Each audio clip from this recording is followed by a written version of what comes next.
Halo guys, welcome back to Korea Remit bersama orang Korea yang medok. Oke, follow-follow. Jadi aku kapan itu sudah ketemu sama reporternya yang meliput ABK pertama kali. Beliau namanya adalah Go Eun-sang. Nah, jadi beliau itu setelah tanya ternyata reporter MBC. Jadi hanya untuk MBC. Sebelumnya itu beliau juga bekerja di program TV. Jadi pengalaman kerjanya sebagai reporter adalah 13 tahun, tapi selama ini masih belum pernah kena tuntutan. Alias apa yang dia beritakan itu hampir tidak pernah salah ataupun membuat masalah. Jadi kalau misalnya pemberitaannya salah, dia kan pasti pernah kena masalah hukumannya. Dan dia itu juga salah satu orang yang dulu mengupas masalah Burning Sun. Jadi setelah aku ketemu, aku ngomong-ngomong, orangnya itu sangat idealis banget. Artinya apa yang dia pikir itu salah, ya harus dikupas. Apa yang dia pikir baik, ya itu bagus gitu. Jadi orang itu bener-bener mantep banget. Bahkan waktu ketemu kita di cafe, mau aku beliin kopi aja orangnya nggak mau. Nggak, saya ada kok uang. Jadi bener-bener bersih banget kayaknya, dan aku harap mungkin follow-follow bisa ucapkan kata terima kasih kepada beliau. Instagramnya itu namanya To Go Storm, cuman Instagramnya itu privat, jadi harus request dulu baru bisa bilang kayak gitu. Mungkin boleh lah ya di DM bilang terima kasih. Aku sayang banget nggak bisa membuat video bareng beliau, karena kalau beliau mau muncul di video itu harus mendapatkan izin dari perusahaan dulu, jadi sedikit ribet, sehingga tak sampaikan aja apa yang beliau katakan. Dan percayalah kepada saya, aku nggak membuat-buat. Oke? Pertama aku tanya, sebagai reporter Korea dan juga sebagai reporter yang aktif di Korea, sebenarnya itu tidak mudah untuk memberitakan sebuah berita yang bisa dibilang tidak ada kaitannya dengan Korea. Kapalnya kapal Cina, udah gitu negaranya negara Indonesia, betul kan ya? Tapi kenapa kok ini bisa diberitakan? Jadi ternyata gini, yang membuat beliau pingin meliput berita ini bukan karena ini negara Cina, karena membenci negara Cina, dan juga ada beberapa polo-polo dari Indonesia yang bilang takutnya ini membuat orang-orang tidak suka dengan orang-orang Indonesia yang keturunan Tionghoa ataupun Cina. Aku nggak ada maksud kayak gitu sama sekali, dan aku sendiri pun temanku banyak kok yang Chinese, ada juga yang nggak Chinese, semuanya baik-baik aja. Dan tujuanku memberi video ini waktu itu adalah menyampaikan kalau video ini lagi viral di Korea, bukan kayak negara ini jelek gitu, sama sekali tidak. Nah, terus aku tanya kok bisa ini disampaikan, kenapa? Dan beliau juga bilang kayak gini, sebenarnya dari MBC sendiri sedikit tidak mudah untuk memberitakan ini karena nggak ada kaitannya langsung dengan Korea. Tapi yang membuat beliau begitu pengen memberitakan ini adalah, jadi ternyata gini, tahun 2015 Korea adalah salah satu negara yang sudah mendaftarkan diri di persetujuan atau perjanjian UN gitu. Aku lupa nama tepatnya apa. Nah, di situ isi dari perjanjiannya itu kayak gini.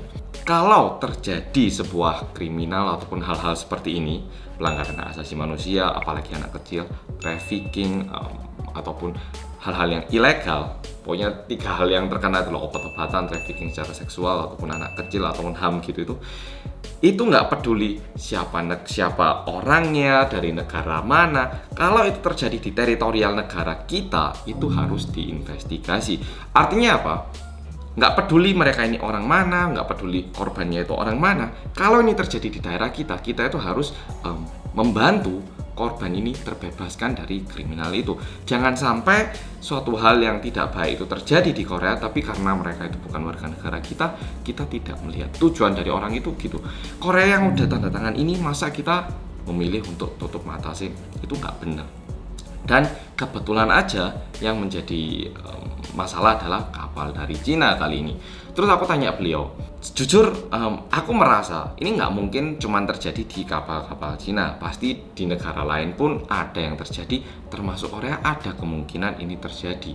Nah, apakah kedepannya bakal juga meliput terus? Beliau itu langsung jawab kayak gini, dengan senyuman yang agak sinis gitu. Ya, sekarang lagi menginvestigasi kapal-kapal yang ada di Korea. Nah, jadi tujuan dari beliau ini adalah memastikan tidak ada orang yang hak asasi manusianya itu dirampas oleh orang lain.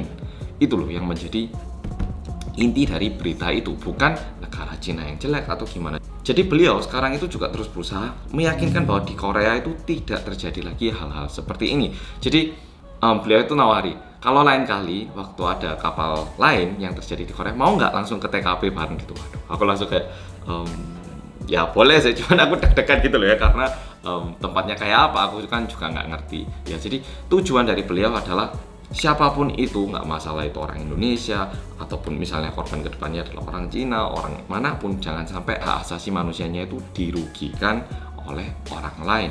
Nah, dan juga mungkin banyak beberapa polo-polo yang tanya, jadi sekali lagi tidak ada sedikit pun maksud untuk menjelekkan negara Cina. Kebetulan aja yang terjadi di negara Cina. Ya, jadi aku merasa mungkin bakal bagus banget kalau polo-polo bisa menyampaikan kata terima kasih bukan ke aku, tapi ke beliau. Karena beliau itu benar-benar memberanikan diri. Karena aku melihat kalau misalnya dia itu reporter yang nggak terlalu peduli, yang cuma mencari view istilahnya, buat apa dia harus membuat itu? Bahkan dari MBC sendiri pasti kayak, lu ini nggak ada hubungannya sama Korea, ntar ini membuat masalah diplomatik gini-gini. Tapi orangnya lebih merasa bahwa hak asasi manusia itu penting dan perlu dibuka agar semua orang itu matanya terbuka. Ya, jadi bukan berarti video kali ini aku mau menjelekkan negara mana ataupun negara Korea, enggak. Cuman aku juga berharap kedepannya tidak ada orang yang dirugikan hak asasi manusianya karena kontraknya yang kurang adil dan gimana gitu ya. Dan mungkin ada yang mikir, kok orangnya tidak melarikan diri aja, kenapa gitu ya. Jadi setelah aku tanya reporternya, ini sedikit apa ya, mungkin polo-polo jadi paham. Seketika seseorang kontrak gitu ya, katanya kontrak digaji sekian, terus gini, pasti mereka juga agak bohongi gitu ya. Tapi yang bikin mereka nggak bisa kabur, pertama paspor juga ditahan, yang kedua itu katanya ada depositnya gitu loh. Kayak mereka itu juga naruh uang di situ. Kalau kamu melarikan diri ataupun tengah kontrak menghilang, uang ini bakal dirampas, dan kalau ada hutang ini akan diturunkan kepada keluarga kamu. Jadi kalau misalnya orangnya kabur, keluarganya yang di Indonesia itu yang kena dampaknya. Jadi menyedihkan banget. Beliau juga bilang kayak, ini memang tidak melanggar hak asasi manusia karena nggak dipukul atau gimana, tapi apa bedanya karena kontraknya itu sangat tidak adil.